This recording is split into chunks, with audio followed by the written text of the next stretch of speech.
Estamos de volta com o segundo bloco do Lance na Rede desta segunda-feira e a partir de agora a gente vai analisar dois jogos realizados ontem à tarde. Primeiro, o Palmeiras venceu a Portuguesa por 2-0 no Canindé e depois o Corinthians empatou mais uma 2-2 com o São Bernardo.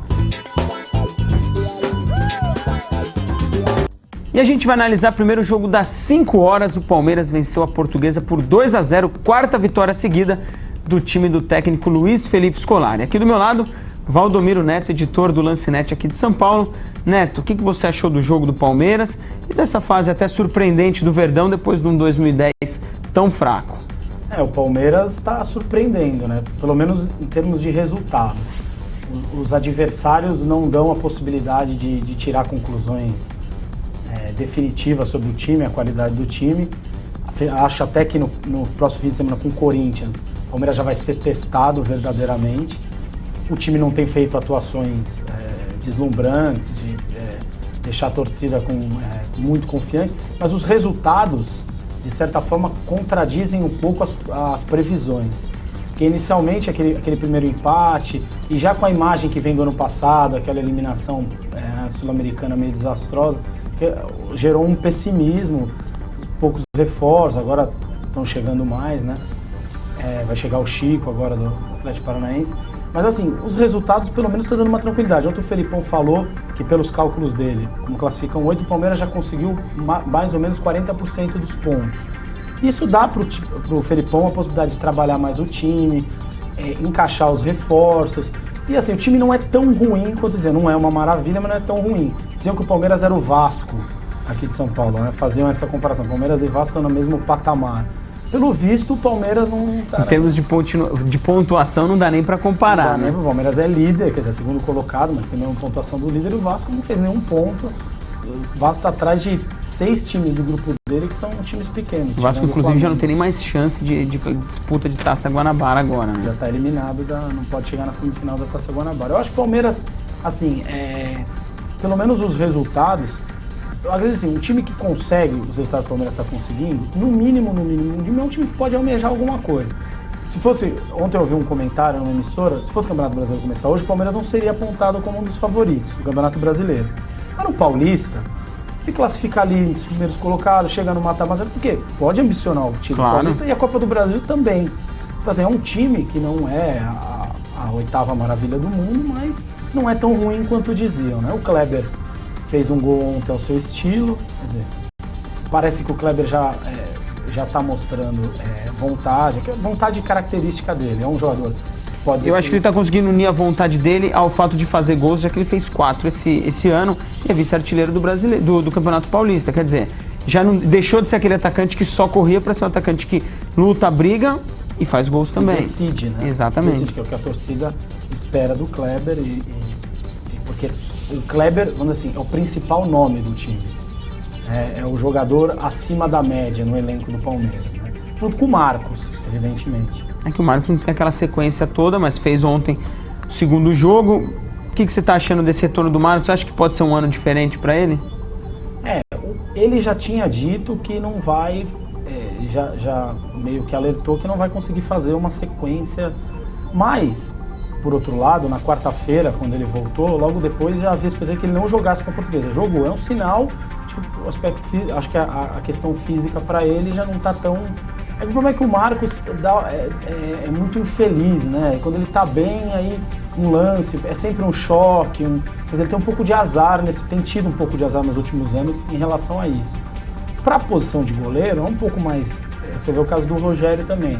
Vai chegar nessa idade, 37, 38 anos... ainda consegue jogar até os 40. O Marcos disse que pretende encerrar a carreira no fim desse ano. Mas acho que depende. O Marcos acho que vive uma situação parecida um pouco com o que o Rogério falou na entrevista para o Alexandre Losetti no Lance. Depende de resultados. Se o Palmeiras conseguir, por exemplo, vence a Copa do Brasil, se anima para ir para a Libertadores ano que vem, eu não duvido que o Marcos estique mais um ano. Ele ainda tem uma margem para fazer isso, né? Tá certo. Então a gente analisou bastante o Palmeiras que venceu mais uma ontem. E agora a gente vai falar do Corinthians, que empatou mais uma. O Corinthians está com empatite, Neto. O que você acha dessa brincadeira que surgiu na internet aí com a série de empates e o nome do técnico do Corinthians? Empatite tá virando uma característica do time do Tite, né? Os times do Tite, normalmente, são times muito... Como é que eu posso descrever? Times que não encantam. Mas já é uma característica dos times... Você pode dizer, os times do Muricy também não encantam, os times do Celso Roth. Mas o caso do Tite, me parece, que os times dele vivem sempre ali no limite. Se ganhar, vai ganhar por 1-0, 2-1. Até acho, assim, pelo que o Corinthians jogou recentemente, o problema não é só o time que é pragmático, o problema é que o time não joga futebol, não consegue... Joga mal. Não consegue dar uma expectativa para a torcida de que, é aquele time, que nem aquele São Paulo 2006. O time de São Paulo não encantar, mas você sabia que era aquele time agudo. Tocava e na hora jogava, né, o time que defendia bem. Não é o caso do time que está tomando muito gol, tomou 2 do São Bernardo, né? Que não é nenhuma maravilha, né? Maravilha. Tomou gol do Bragantino, você tomou gol do Noroeste, então assim, não tomou gol do Tolima porque a arbitragem errou. Então assim, né, isso é sério disso. Eu até fiz uma brincadeira no Twitter, falando negócio de empatite. O Tite usou o termo recentemente, treinabilidade, né? Eu falei, o Tite está fazendo a treinabilidade para empatabilidade, né? É isso que ele está conseguindo. Eu estou lembrando até de um time, eu não lembro o ano exato, agora se 86, 87, o Corinthians começou o ano empatando muito. Até o Corinthians ficou entre os últimos, depois ganhou o Campeonato Paulista. Não que isso vá acontecer agora, mas o Corinthians já tem uma história pregressa, até tem que dar uma pesquisada, de muitos empates. O problema é que agora o time, você não sente que o time vão chegar provavelmente 2 reforços bons, né? O Christian e o Edson, que podem dar uma... Mas talvez quando eles chegarem, o Corinthians esteja fora da Libertadores. Então, eu quero a sua opinião. Todo mundo está falando tanto desse jogo contra o Tolima, jogo muito importante, vale o ano para o Corinthians. O que você acha? Você acha que...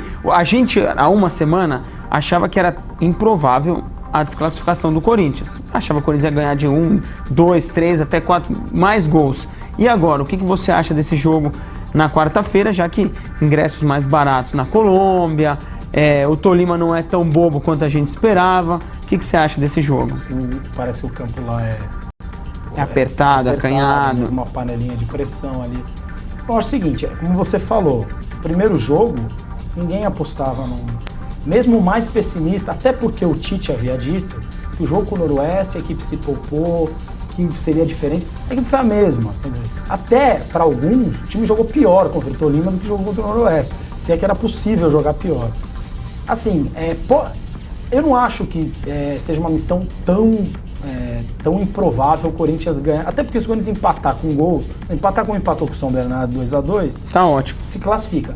Mas me parece que o Tolima tem um pouquinho, um ligeiro favoritismo. Por quê? Pelo que a gente não acompanha o Tolima normalmente, mas pela partida que fez o Pacaembu, time tranquilo, tocando a bola. Os atacantes não são lá uma grande maravilha, mas um time que sabe tocar a bola, como diz, manejar a pelota, entendeu? Tocam bem a bola, chegam, contra-atacam, roubam muita bola no meio campo. E se o Corinthians não se movimentar, o Corinthians no jogo, primeiro jogo, perdia bolas no meio de campo e não havia movimentação, ninguém aparecia para receber. Um time parece um time entediado, cansado. Até porque os principais jogadores do Corinthians que tem que fazer isso estão em uma fase. O Bruno César não está bem, tanto que ontem o Luiz Ramírez, né, jogou muito bem e já até questionam a possível troca do Ramírez pelo Bruno César nesse jogo. O Ronaldo também não está bem, não é um jogador de mobilidade. Os volantes do Corinthians não estão bem esse ano. Então, por causa da má fase desses jogadores, não dá para você ter um time que se movimenta bastante no meio, né? A justificativa poderia ser o início de temporada, mas você vê times, como o próprio time do Santos, que está remendado ainda, times que correm. O Palmeiras não está jogando um futebol brilhante, mas corre, é um time que tem movimentação. Tá. O Corinthians parece aquele time que está em ressaca. Só que ressaca do quê, entendeu? O Corinthians terminou o ano mal, porque o Corinthians, há 2 rodadas do Brasileiro, era o primeiro colocado, perdeu o título e ainda perdeu o segundo lugar e teve que disputar essa primeira fase da Libertadores. Então, assim, o comportamento dos jogadores não condiz com a realidade do clube. Essa é a questão. E fica difícil acreditar que o Corinthians... Porque quando você achava que ia acontecer isso, a motivação era o jogo da Libertadores, o primeiro jogo, o time não mostrou. Então por que agora o time tomou um choque? E outra coisa que impressiona, você não percebe uma grande reação nos jogadores, no discurso, sabe? Isso que impressiona um pouco, aquela marca que gostam de atribuir ao Corinthians, de raça. Time guerreiro. Você não sente no ânimo. Até os torcedores, você percebe um pessimismo. Se o Corinthians passar, vai mudar o ano. Vai mudar tudo. Você vai ver, no dia seguinte vão estar falando que aí vão chegar, você vai injetar ânimo. Mas você percebe que tem notícia vazando aí de conselheiro, não acreditando muito, crise interna, já culpando o Adilson Batista lá atrás. Então, a meu ver, o Tolima é favorito nesse jogo. Você acha o Tolima mesmo favorito? Acho que o Tolima é favorito se pautando por isso que a gente tem visto. A gente só tem um jogo do Tolima para analisar. Eu, pelo menos, não analisei o jogo do Campeonato Colombiano no ano passado. Tem pessoas que devem ter analisado, pessoas que se aplicam mais nisso devem ter analisado. O Corinthians a gente tem visto aí o que tem sido. Tá certo, Neto. Queria agradecer a sua participação e aqui também te desejar os parabéns, já que hoje você faz aniversário. Parabéns. Obrigado. E a gente fica então por aqui com o segundo bloco do Lance na Rede e volta no fim desta semana analisando o jogo do Corinthians e também a rodada do Campeonato Paulista. Até lá!